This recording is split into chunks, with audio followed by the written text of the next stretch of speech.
1975 June മാസം 25-ാം തീയതി അർദ്ധരാത്രി.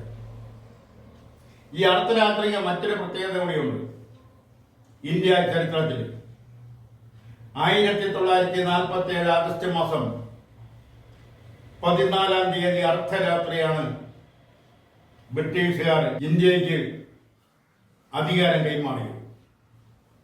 അതിനെ അനുസ്മരിപ്പിക്കപ്പെടുന്നതാണ് 1975 ജൂൺ 25-ാം തീയതി അർദ്ധരാത്രി ഇന്ത്യയിൽ അടിയന്തരാവസ്ഥ പ്രഖ്യാപിച്ചത്. അടിയന്തരാവസ്ഥ പ്രഖ്യാപിക്കുമ്പോൾ തന്നെ മറ്റൊരു അടിയന്തരാവസ്ഥ ഇന്ത്യയിൽ നിലനിൽക്കുന്നുണ്ടായിരുന്നു. അത് അന്ന് ആരും ശ്രദ്ധിച്ചില്ല. ആ അടിയന്തരാവസ്ഥ എന്ന് പറയുന്നത് ഇന്ത്യ ചൈന യുദ്ധ സമയത്ത് പ്രഖ്യാപിച്ച അടിയന്തരാവസ്ഥയാണ്. എന്നാൽ അത് പിൻവലിച്ചില്ലായിരുന്നു. ആ അടിയന്തരാവസ്ഥ നിലനിൽക്കുമ്പോഴാണ് 1975 ജൂൺ 25-ാം തീയതി അർദ്ധരാത്രി മറ്റൊരു അടിയന്തരാവസ്ഥ കൂടി ശ്രീമതി ഇന്ദിരാഗാന്ധിയുടെ സർക്കാർ പ്രഖ്യാപിക്കുന്നത്. അതൊരു ഇരുണ്ട ദിനമായിരുന്നു. സ്വാതന്ത്ര്യത്തിന്റെ നെഞ്ചത്ത് കത്തിവെച്ച സംഭവം.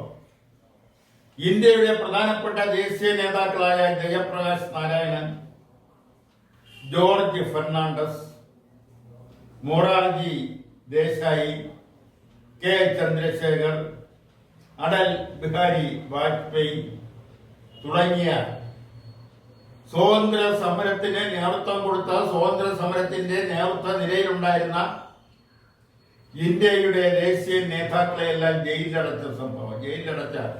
അടച്ചത് അർദ്ധരാത്രിയായിരുന്നു. എന്തിനു വേണ്ടിയാണ് ഈ ദേശീയ നേതാക്കളെ ജയിലിലടച്ചു എന്ന് ചോദിച്ചാൽ, ഒരാളിന് വേണ്ടി അന്നത്തെ ഇന്ത്യൻ പ്രധാനമന്ത്രിയായിരുന്ന ശ്രീമതി ഇന്ദിരാഗാന്ധിക്ക് സ്വതന്ത്രമായി തന്റെ അധികാരങ്ങൾ നിലനിർത്തി പോരുന്നതിന് വേണ്ടി മാത്രമായിരുന്നു.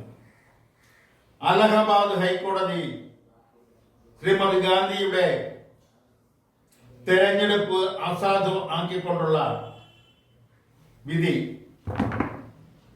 അന്ന് ഇന്ദിരാഗാന്ധിക്കെതിരെ അല്ലെങ്കിൽ ഇന്ദിരാഗാന്ധിയുടെ തെരഞ്ഞെടുപ്പിനെ ചോദ്യം ചെയ്തുകൊണ്ട് ഹർജി നൽകിയത് ഇന്ദിരാഗാന്ധിക്കെതിരെ മത്സരിച്ച ശ്രീ രാജ് നാരായണനായിരുന്നു.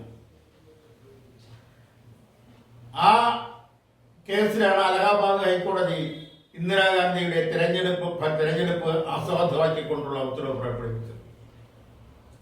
ഇന്ദിരാഗാന്ധി അതിനെതിരെ സുപ്രീം കോടതിയിൽ അപ്പീൽ നൽകി. ആ അപ്പീൽ ചെന്നെത്തിയത് മലയാളിയായ ശ്രീ വി ആർ കൃഷ്ണയ്യരുടെ ബെഞ്ചിലായിരുന്നു. കൃഷ്ണയ്യരുടെ ഒരു ഉത്തരവ് ഇന്ദിരാഗാന്ധിക്ക്, അതായത് ഇന്ത്യൻ പ്രധാനമന്ത്രിക്ക് പാർലമെന്റ് അംഗം എന്ന നിലയിൽ പാർലമെന്റിൽ തുടരാം, പ്രധാനമന്ത്രിയായി തുടരാം. എന്നാൽ പ്രധാനമന്ത്രി എന്ന നിലയിൽ, ലോകസഭ അംഗം എന്ന നിലയിൽ യാതൊരുവിധ ആനുകൂല്യങ്ങളും പറ്റാൻ പാടില്ല. അങ്ങനെ അല്പം ആശ്വാസം ലഭിക്കുന്ന ഒരു വിധിയായിരുന്നു സുപ്രീം കോടതിയിലെ അന്നത്തെ ജസ്റ്റിസായിരുന്ന ശ്രീ വി ആർ കൃഷ്ണയ്യർ പുറപ്പെടുവിച്ചത്. അതാണ് ഇന്ദിരാഗാന്ധിക്ക് അടിയന്തരാവസ്ഥ പ്രഖ്യാപിക്കുന്നതിനുള്ള ഊർജവും ധൈര്യവും നൽകിയത്. അങ്ങനെയാണ് ഇന്ദിരാഗാന്ധി അടിയന്തരാവസ്ഥ പ്രഖ്യാപിച്ചത്. തന്നെ എതിർക്കുന്നവരെന്ന് കോൺഗ്രസിന്റെ സാധാരണ പ്രവർത്തകർ പോലും കണ്ടെത്തിയവരെ ജയിലിലടയ്ക്കുന്ന ഒരു സംവിധാനം ഉണ്ടായി. അതിന്റെ അലയടികൾ കേരളത്തിലും എത്തി. കേരളത്തിൽ കോൺഗ്രസിനെതിരെ അന്ന് കോൺഗ്രസിന്റെ കിരീടം വയ്ക്കാത്ത രാജാവ് എന്ന് അവകാശപ്പെട്ടിരുന്ന ശ്രീമാൻ കരുണാകരനെതിരെ ആര് ശബ്ദിച്ചാലും അവരെയെല്ലാം ജയിലിലടയ്ക്കുന്ന ഒരു സംവിധാനം അന്ന് നിലവിൽ വന്നു. ആ സർക്കാരിൽ CPI പങ്കാളിയാണ്, RSP പങ്കാളിയാണ്. അന്ന് CPIയുടെ ഉന്നതനായ നേതാവ് C. അച്യുത മേനോനാണ് മുഖ്യമന്ത്രി. അച്യുത മേനോൻ എന്ന മുഖ്യമന്ത്രിയെ വെറും നോക്കുകുത്തി ആക്കിക്കൊണ്ടാണ് ശ്രീ കരുണാകരൻ അധികാരമെല്ലാം കൈക്കലാക്കിക്കൊണ്ട് പോലീസിനെ തന്റെ ഇംഗത്തിന്, തന്റെ ഇഷ്ടത്തിന്, തന്റെ താല്പര്യത്തിന് അനുസൃതമായി വിനിയോഗിച്ചത്. കേരളത്തിൽ അങ്ങോളം ഇങ്ങോളം രാജൻ, വർക്കല വിജയൻ, അങ്ങാടിപ്പുറം ബാലകൃഷ്ണൻ തുടങ്ങി 28 ചെറുപ്പക്കാരാണ് കേരളത്തിലെ പോലീസ് ലോക്കപ്പുകളിലും ടോർച്ചർ ക്യാമ്പുകളിലുമായി കൊല്ലപ്പെട്ടത്. അങ്ങനെ നിരവധി സംഭവങ്ങൾ, നിരവധി പേർ ജയിലടയ്ക്കപ്പെട്ടു. രാഷ്ട്രീയ നേതാക്കൾ മാത്രമല്ല, സാഹിത്യകാരന്മാർ, സാംബശിവനെ പോലുള്ള കലാകാരന്മാര്, ശിവചന്ദ്രനെ പോലുള്ള സാഹിത്യകാരന്മാര്, അങ്ങനെ അടിയന്തരാവസ്ഥയെ എതിർക്കുന്നവരും എതിർക്കുമെന്ന് തോന്നുന്നവരെയും ജയിലിലടയ്ക്കപ്പെട്ടു. സത്യസന്ധമായി അടിയന്തരാവസ്ഥയിലേക്കൊന്ന് കണ്ണോടിച്ചാൽ അടിയന്തരാവസ്ഥയ്ക്കെതിരെ ശക്തമായി മുന്നോട്ട് വന്നത്, ശക്തമായി സമരം നടത്തിയത്, അടിയന്തരാവസ്ഥയ്ക്കെതിരെ അതിശക്തമായി പോരാടിയത് രണ്ട് രാഷ്ട്രീയ പ്രസ്ഥാനമാണെന്ന് പറയേണ്ടി വരും.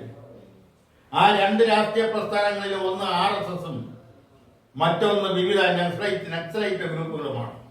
ഈ രണ്ട് രാഷ്ട്രീയ പ്രസ്ഥാനം മാത്രമേ ശക്തമായി പരസ്യമായി അടിയന്തരാവസ്ഥയ്ക്കെതിരെ രംഗത്ത് വന്നിട്ടുള്ളത്. അതേസമയം മറ്റ് ഇടതുപക്ഷ പ്രസ്ഥാനങ്ങളിൽ CPI അടിയന്തരാവസ്ഥയെ അനുകൂലിച്ച പാർട്ടിയാണ്. RSP അടിയന്തരാവസ്ഥയെ അനുകൂലിച്ച പാർട്ടിയാണ്. അതേസമയം CPM ആണ് അടിയന്തരാവസ്ഥയെ എതിർത്തത്. പക്ഷേ അവർ പരസ്യമായി രംഗത്തെത്തി അടിയന്തരാവസ്ഥയ്ക്കെതിരെ മറ്റ് RSSനെയോ നക്സലൈറ്റ് ഗ്രൂപ്പുകളെ പോലെ പോരാടാൻ അവർ തയ്യാറായില്ല.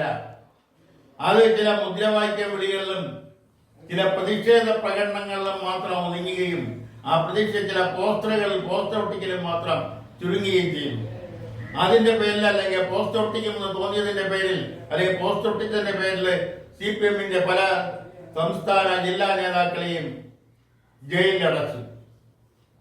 അവരെല്ലാം മാസങ്ങളോളമല്ല വർഷങ്ങളോളം ജയിലിൽ കിടക്കേണ്ടി വന്നു. 1977 ജയപ്രകാശ് നാരായണൻ രൂപീകരിച്ച ജനതാ പാർട്ടി അധികാരത്തിൽ വന്നപ്പോഴാണ് അന്ന് ജയിലിൽ കിടന്ന രാഷ്ട്രീയ തടവുകാരെ വിട്ടയച്ചത്.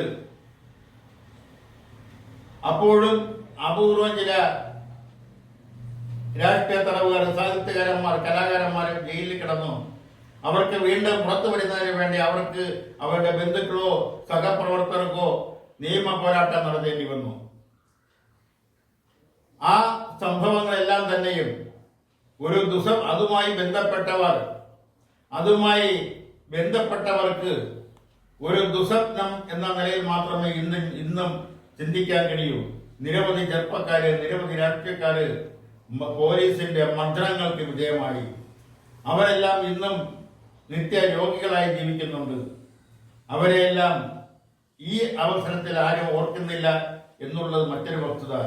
എടുത്തു പറയുന്നുള്ള മറ്റൊരു കാര്യം, കഴിഞ്ഞ ദിവസം ചില കേന്ദ്രങ്ങളിൽ, കേരളത്തിന് അങ്ങോളം ഇങ്ങോളം ചില കേന്ദ്രങ്ങളിൽ അടിയന്തരാവസ്ഥ വിരുദ്ധ ദിന യോഗങ്ങൾ നടന്നു.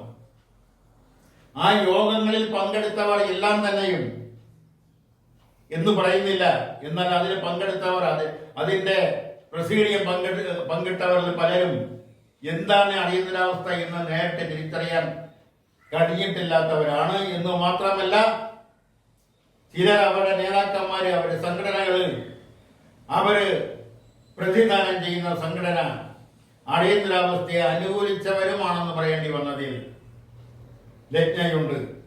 അത്തരം ഒരു സാഹചര്യത്തിൽ ഇന്ന്